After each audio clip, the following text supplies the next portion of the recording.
Welcome everyone, join us today as we delve into the life and legacy of Vicki Brown, a voice of remarkable beauty and emotional depth, that captivated audiences as both a solo artist and a sought-after backing vocalist. So let's dive in. Vicki Brown, born Victoria Mary Haseman, on the 23rd of August 1940 in Liverpool, England. She was zodiac sign Virgo. Born in Liverpool, Vicki discovered her love for singing early in life. As a teenager, following her dream, she joined the Vernons Girls, a vocal group originally formed by employees of the Vernons Football Pools Company in the 1950s. Initially known as The Voices of Vernons, the group gained exposure through appearances on Eamon Andrews' BBC television series in 1957. This was seen by some as a response to rival Pools company Littlewood's established vocal group, the Littlewood Songsters. The Vernons Girls evolved into a 16-piece choir and became a fixture on the ITV show Oh Boy, from 1958 to 1959, performing alongside the house band. During this period, they released several singles, an LP on Parlophone, and became regular backup singers. By late 1960, the group had slimmed down from 16 members to 5, and eventually 3, when Vicki, Margot Quantrill, and Betty Prescott decided to break away from the original ensemble, setting the stage for new opportunities and marking the next phase of Vicki's career. After relocating to London and naming themselves the Breakaways, they would begin their recording career with Pye Records in 1962, releasing a tightly arranged version of the Crystals song, He's a Rebel. It was at Pye that they embarked on what would become an incredibly prolific career as a backing group. Their first session was I Wonder Who's Kissing Her Now with Emile Ford, followed by an album with Joe Brown, to whom Vicki had been engaged for a year. Soon, they expanded their work to include sessions for Decca, EMI, Philips, and smaller labels like Oriole and Ember. The group's rise was interrupted when Vicki had to leave due to a family crisis. Margot and Betty carried on as a duo for studio sessions, but live performances and tours came to a halt. Eventually, Betty decided to leave, joining a Frank Ifield and Susan Morn summer show as a dancer and singer, while Margot moved to Pye's other session group, the Babs Night Singers. It seemed as though the Breakaways' journey had ended after just a year. However, Vicki returned once her personal issues were resolved and rejoined Margot.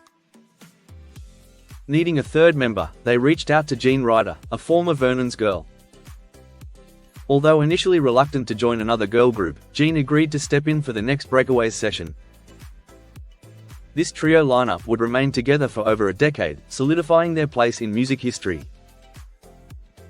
On December 10, 1963, Vicki married Joe Brown. After departing from the Breakaways, she continued her career as a prolific session singer, using the name Vicki Brown.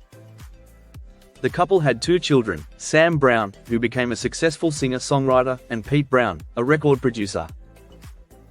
In 1972, Joe Brown formed the band, Brown's Home Brew, blending rock and roll, country, and gospel music, with Vicki as part of the lineup. The group released 2 albums, Brown's Home Brew in 1972, and Together in 1974, both featuring Joe and Vicki. Additionally, Vicki teamed up with her sister, Mary Partington, as the Seashells, achieving a UK singles chart hit in September 1972 with their song rendition, Maybe I Know, which reached number 32. The song was originally recorded by Leslie Gore in 1964.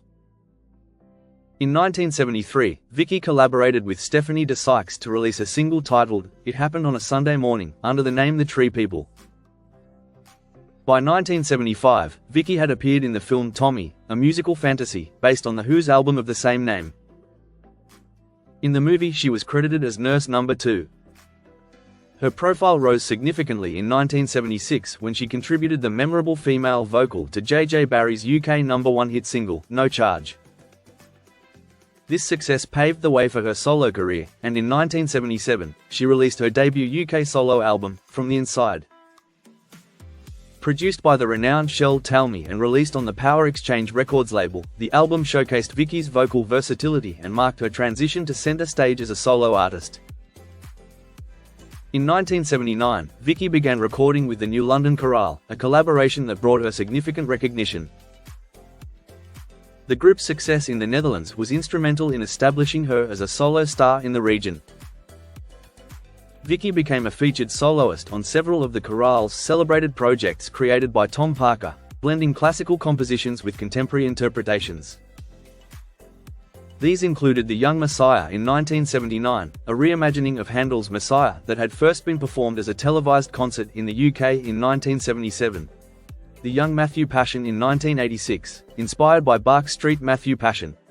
The Young Wolfgang Amadeus Mozart in 1986. The Young Verdi in 1988. And The Young Beethoven in 1990. Her emotive performances across these works solidified her reputation as a versatile and captivating vocalist in both classical and contemporary music circles. Throughout her career, Vicki had collaborated with an impressive array of artists, including Gary Moore, George Harrison, John Lord, Roger Waters, Willie DeVille, Adam Ant, Steve Marriott, Alvin Lee, Chris Farlow, Cerrone, Yvonne Keeley, and Eric Burdon. Her association with Pink Floyd spans several years, during which she contributed to their live performances, notably on the Dark Side of the Moon tour and the A Momentary Lapse of Reason tour. In addition to her exceptional vocal talents, Vicki was also a skilled pianist. Sadly, on June 16, 1991, Vicki Brown tragically passed away at the age of 50 after her breast cancer returned for a second time. Though not widely known in the United States or the UK, her haunting song, Look for Me in Rainbows, has become a cherished funeral song in the Netherlands. The simple yet profoundly moving lyrics, sung in Vicki's delicate soprano, pay tribute to both the sorrow of parting ways and the lasting strength of love. While the exact time of its composition remains unclear, Vicki recorded the song in 1990, just a year before her death. It's believed that she may have written it as a heartfelt farewell to her loved ones and fans. Vicki was laid to rest alongside her mother at Anfield Cemetery in Merseyside, England. And there you have it. Though Vicki left us far too soon, her voice and spirit continue to resonate through the music she shared with the world. A beloved artist, wife, and mother, her legacy remains a testament to her extraordinary talent and enduring humanity. Thank you for joining us in remembering the unforgettable Vicki Brown. Don't forget to like and subscribe for more videos just like this. Take care and bye for now.